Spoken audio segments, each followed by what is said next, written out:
Vamos lá, pessoal, revisar os conteúdos relacionados à cultura e à sociedade.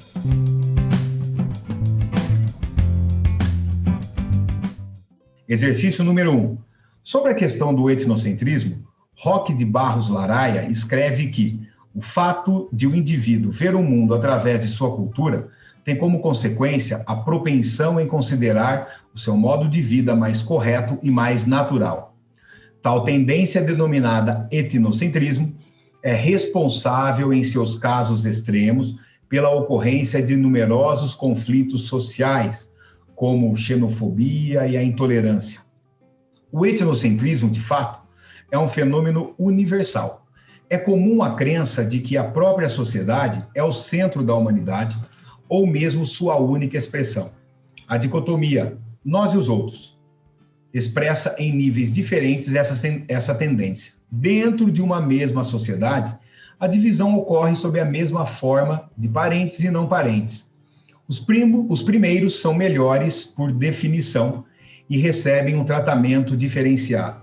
Comportamentos etnocêntricos resultam também em apreciações negativas dos padrões culturais de povos diferentes.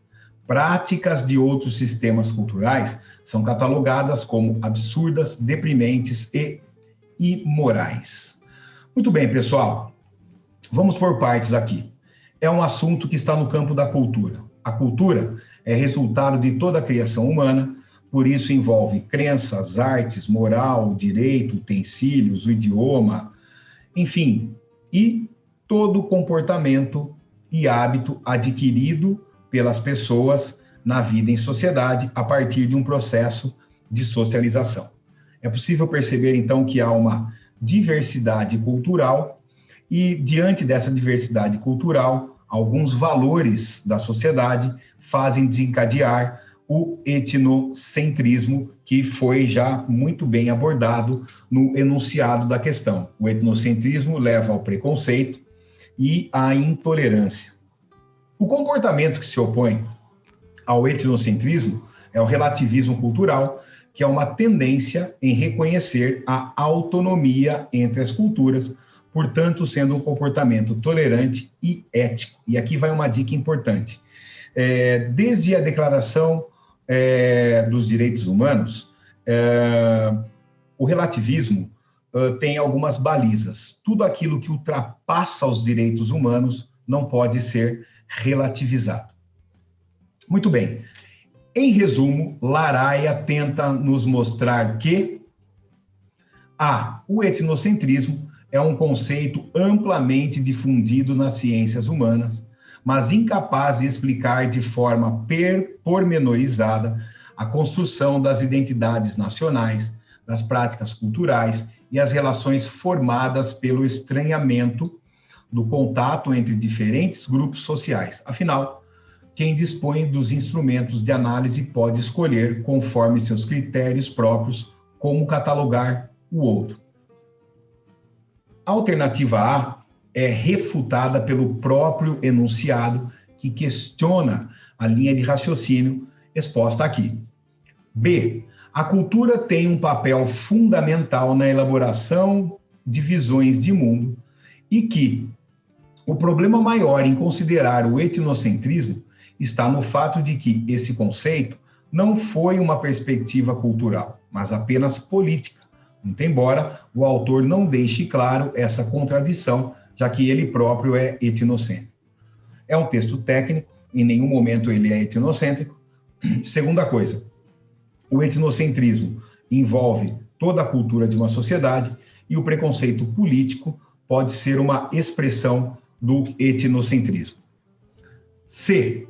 Um dos pontos centrais que define o etnocentrismo, conceito amplamente difundido nos estudos antropológicos, a antropologia, uma ciência social que tem como objeto de estudo a própria cultura, é compreender como determinadas práticas culturais constituídas pelo estranhamento se tornam elementos fundamentais na construção das identidades de grupo, comunitárias, societárias e nacionais.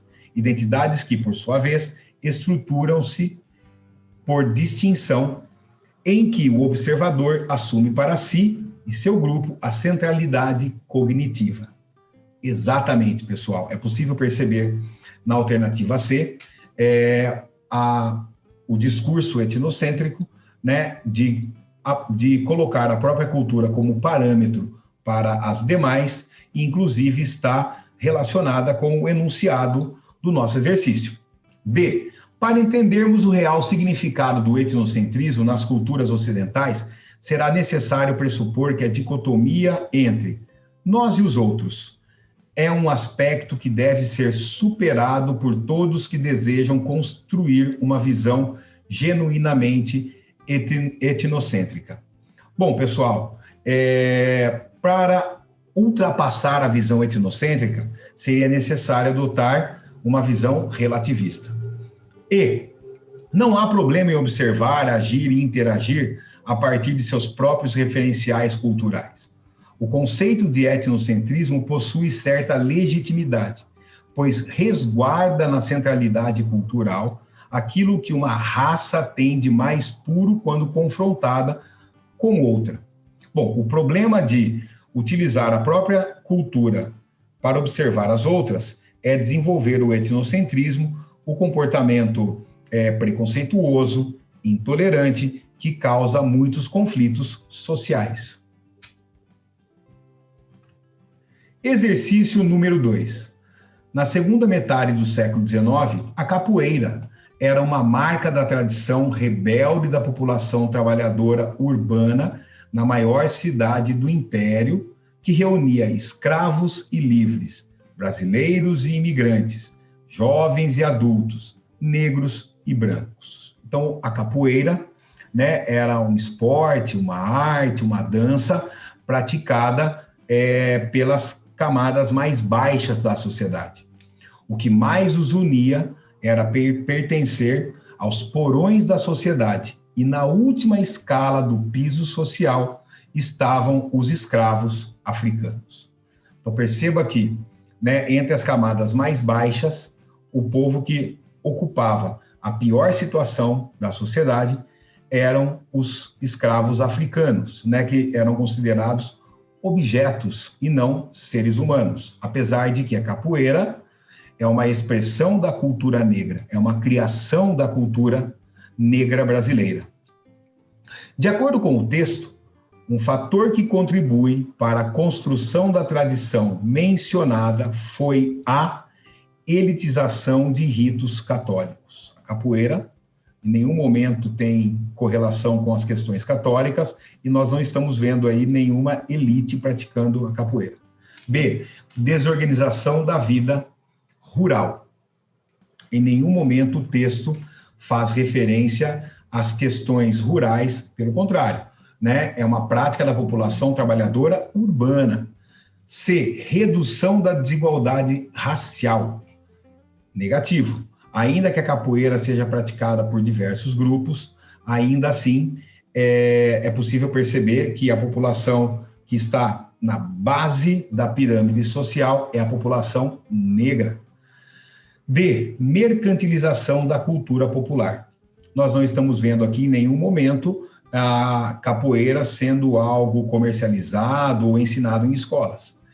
Então só pode ser aí a diversificação dos grupos participantes. O que nós percebemos, então, é a popularização da capoeira, e vamos tomar isso como exemplo da influência da cultura negra na formação da cultura e da identidade nacional brasileira.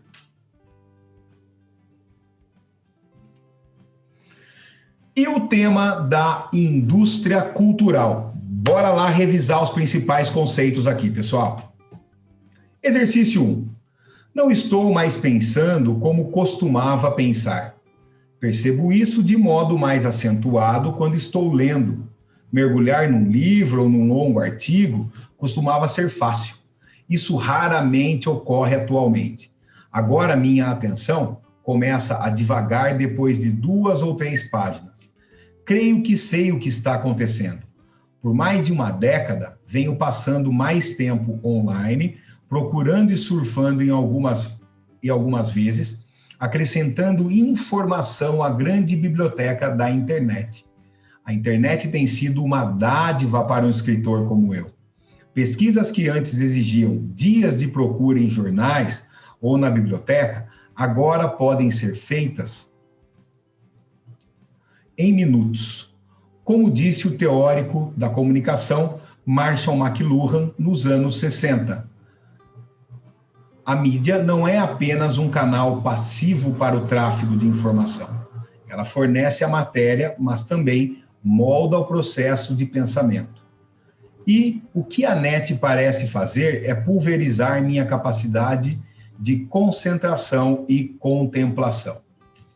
Muito bem, pessoal. O enunciado faz referência a uma nova dinâmica relacionada aos meios de comunicação de massa, que no caso aqui é de um meio tradicional, que é o livro, para um meio de comunicação de massa agora, que é a internet e o uso da internet como, enfim, uma ferramenta de comunicação, de pesquisa, de transferência de documentos e de informações. Nesse exercício, nós temos aqui a referência ao teórico da comunicação, Marshall McLuhan, um sociólogo canadense, que em seu livro O Meio é a Mensagem, aborda duas coisas importantes. A primeira delas, quando ele fala que o meio de comunicação é a mensagem, ele está fazendo referência à noção de que o próprio meio de comunicação exerce mais influência do que os conteúdos que são veiculados. McLuhan estudou a TV e demonstrou como a televisão exercia o poder nos costumes, nas conversas, enfim, nas pautas do dia a dia das pessoas. E o exercício traz isso, A influência que a internet, independentemente do conteúdo, exerceu sobre a vida do escritor aí do enunciado. A segunda observação importante do Marshall McLuhan é a noção de aldeia global.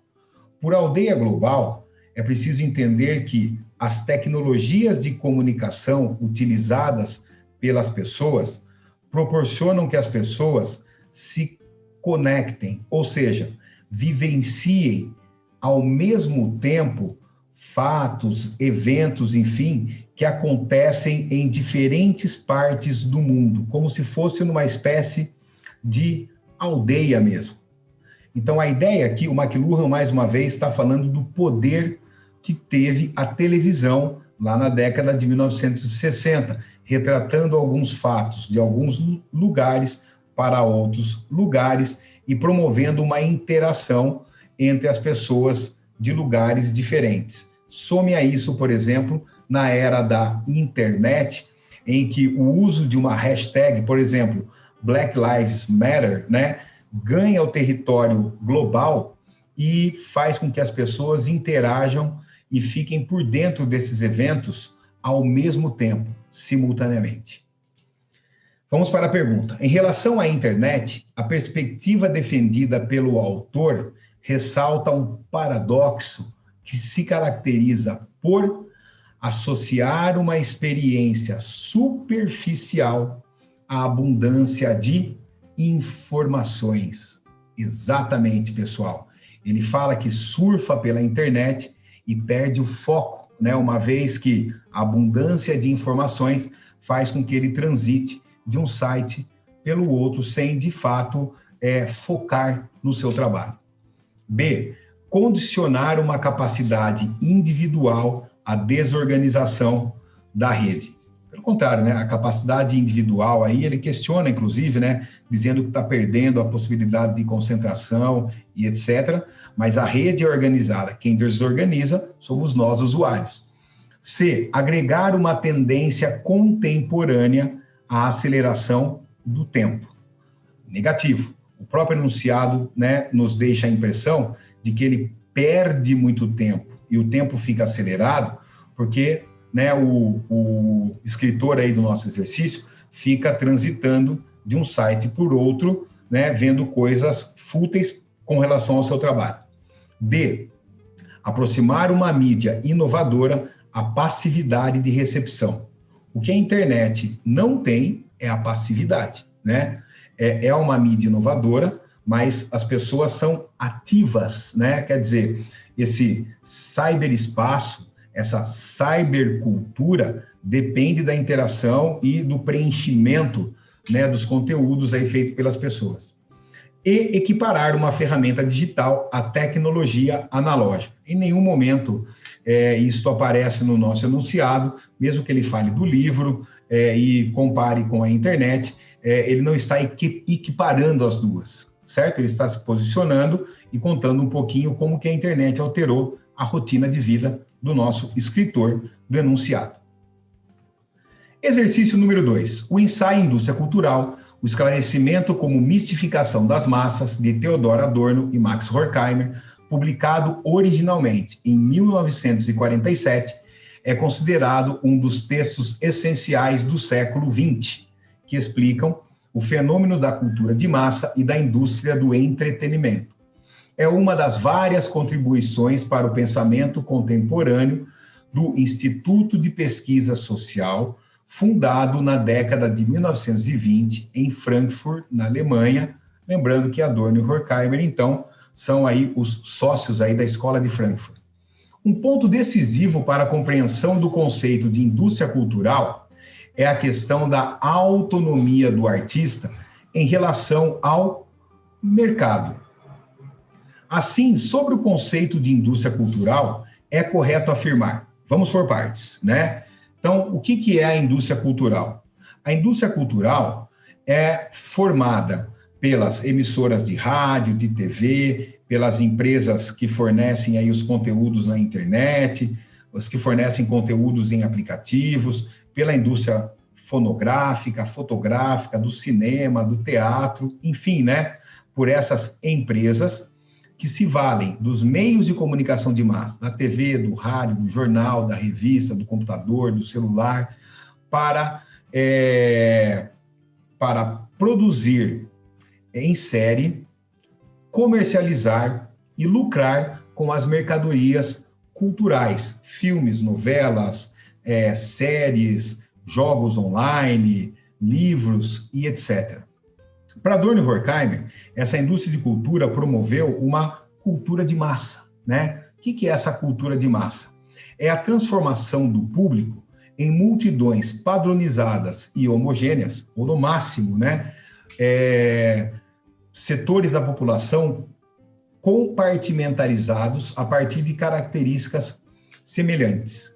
Por exemplo, pessoas que gostam de futebol, pessoas que gostam de ter o tempo livre lendo, outras que preferem assistir uma série, jogar, enfim, né? São públicos que consomem na indústria cultural independentemente.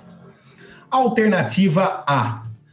A arte não se confunde com mercadoria e não necessita da mídia e nem de campanhas publicitárias para ser divulgada para o público. Nós podemos pensar em obras de arte que passaram a ser comercializadas, né? O Adorno e Horkheimer até via uma banalização das obras de arte. Podemos pensar, por exemplo, na música, na chamada música comercial, que também aí, né, é a mercantilização das artes. Não há uniformização artística, pois toda a cultura de massa se caracteriza por criações complexas e diversidade cultural. Pelo contrário, a ideia é que a produção das mercadorias culturais sejam objetos de consumo, coisas simples, coisas sem muita complexidade, para que o público não pare de consumir essas mercadorias culturais. C. A cultura é independente em relação aos mecanismos de reprodução material da sociedade.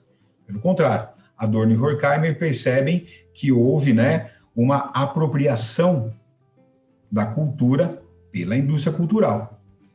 D. A obra de arte se identifica com a lógica da reprodução cultural e econômica da sociedade. Exatamente, pessoal. Para Adorno e Horkheimer, as obras de arte acabaram sendo transformadas em mercadorias e reproduzidas em escala industrial para serem consumidas pelas pessoas em diferentes ocasiões, sem se ligarem, né, nos códigos ou nas nos elementos intelectuais compostos nessas obras de arte. E um pressuposto básico é que a arte nunca se transforma em artigo de consumo. Negativo, a indústria cultural transforma tudo em mercadoria cultural, segundo Adorno e Horkheimer. 3. A política outrora eram as ideias, hoje são as pessoas. Ou melhor, as personagens, pois cada dirigente parece escolher um emprego e desempenhar um papel, como num espetáculo. Doravante, o próprio Estado se transforma em uma empresa de espetáculos, um produtor de espetáculos. A política se faz agora em encenação. Agora, todo dirigente se exibe e se dá ares de vedete. Por aí vai a personalização do poder, fiel à sua etimologia. Pessoa não é uma palavra derivada do latim persona, que significa máscara de teatro? Então, nós estamos vendo aí, né, um questionamento sobre o mundo político sendo transformado numa espécie de mercadoria cultural, numa espetacularização, algo para ser consumido, uma publicidade das decisões políticas e dos próprios personagens que atuam na política. De acordo com o texto, é incorreta qual conclusão? O mercado de informações é também um mercado de poder político, de modo que as informações oferecidas pelos meios de comunicação, independentemente do formato e da linguagem, subsidiam o debate político. É só a gente pensar, pessoal, por exemplo, nos canais de TV, que são canais jornalísticos, os políticos que estão utilizando as redes sociais para divulgar as suas opiniões e posições e os seus feitos. A, né, tá ok, mas não responde o nosso exercício. B, a imprensa é um ator privilegiado no jogo discursivo eleitoral, visto que candidatos, eleitores e financiadores, entre outros, se valem das informações disponibilizadas por ela para a elaboração de sua pauta política. Exatamente, existe um jogo político em que a imprensa passa a ser um intermediário entre o Estado e a sociedade, e entre a sociedade e o Estado. C. Entre os exemplos famosos de interferência da imprensa no debate político-eleitoral, podem ser citadas as eleições do presidente americano Jimmy Carter, com muita propaganda, e do presidente brasileiro Fernando Collor de Mello, que ficou famoso, enfim, né, as manipulações no último debate entre Fernando Collor e o candidato da época, o Lula, e que em anos recentes, enfim, isso foi esclarecido para a população brasileira, inclusive com a Rede Globo atuando em favor do candidato Fernando Collor de Mello e outras mídias também. A alternativa correta, C, não responde o nosso exercício.